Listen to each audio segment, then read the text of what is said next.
evening, Mr. Harari. Thank you so much for sharing your thoughts with us tonight. My question indeed is a bit more personal. You've called yourself a prophet tonight, or you use the word. I repeatedly denied. Yeah, well. I mean, all this story about Jesus rising from the dead and being the Son of God, this is fake news. The next big projects of humankind will be to overcome old age and death and to basically upgrade humans into gods. In the Bible, in the book of Genesis, basically the first thing God does is to create animals and plants and humans according to his wishes. We are now trying to gain this divine ability to ourselves, and in a way we are even reaching beyond what ancient religions ascribed to the gods. Because the gods, like Jehovah in the Bible, they could create only organic beings. If you're a creationist and you look at the world, so all these animals, all these plants, God created them and they are all organic. Now humans are trying to do better than that. Science is replacing evolution by natural selection with evolution by intelligent design. Not the intelligent design of some God above the clouds, but our intelligent design and the intelligent design of our clouds. The IBM cloud, the Microsoft cloud, these are the new driving forces of evolution. We are really acquiring divine powers of creation and destruction. We are really upgrading humans into gods. We are acquiring, for instance, the power to re-engineer life. Humans are now hackable animals.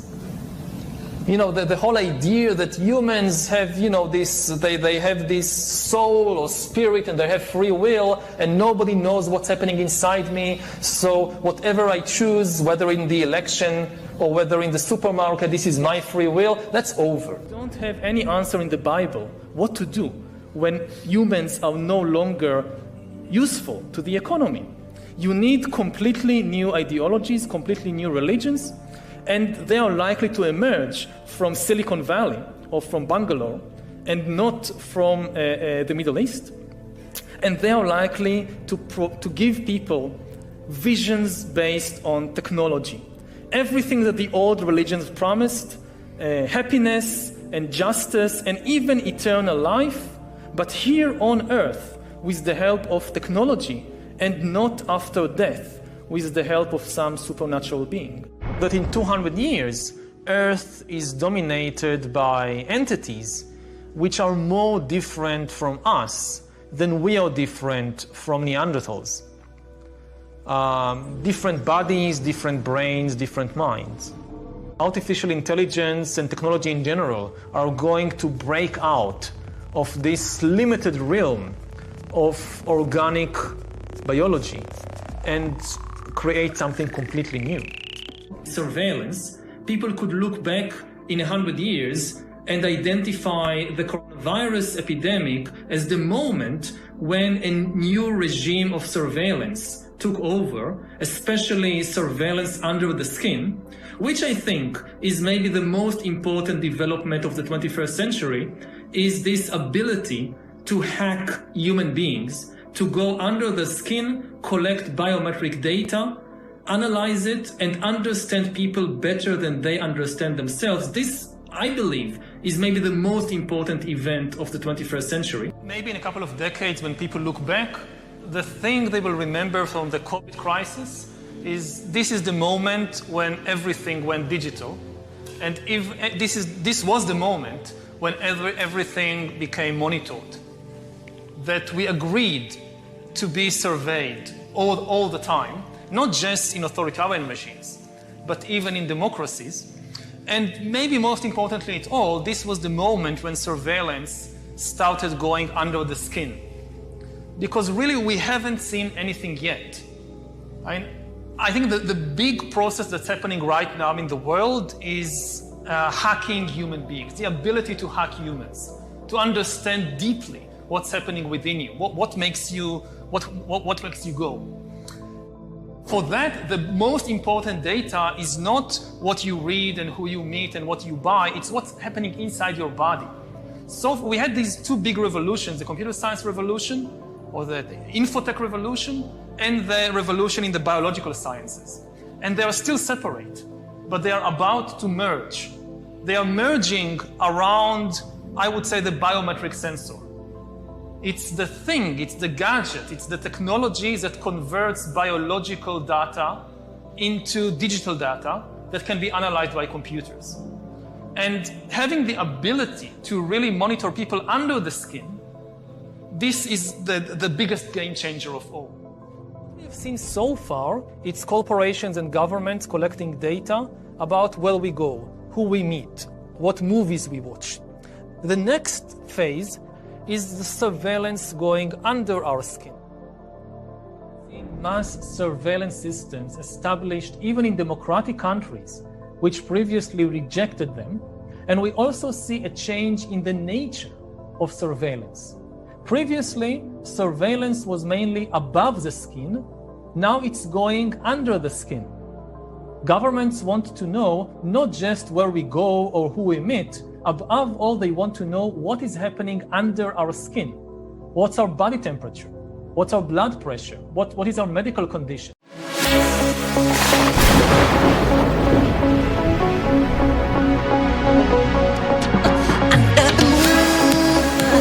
You see a sight that almost stops your heart.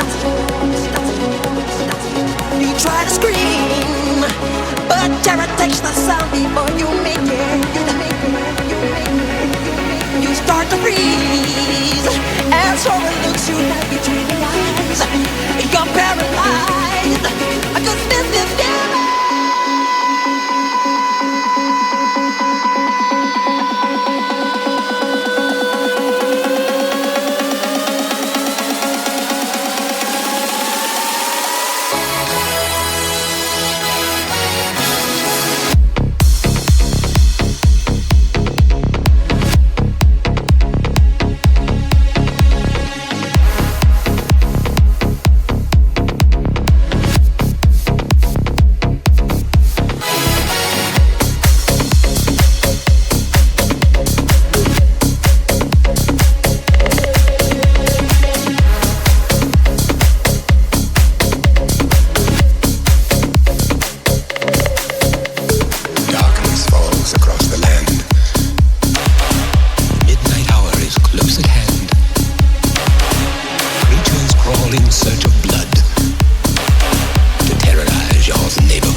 I just left the room where we had the negotiations about the digital identity, and I have bad news.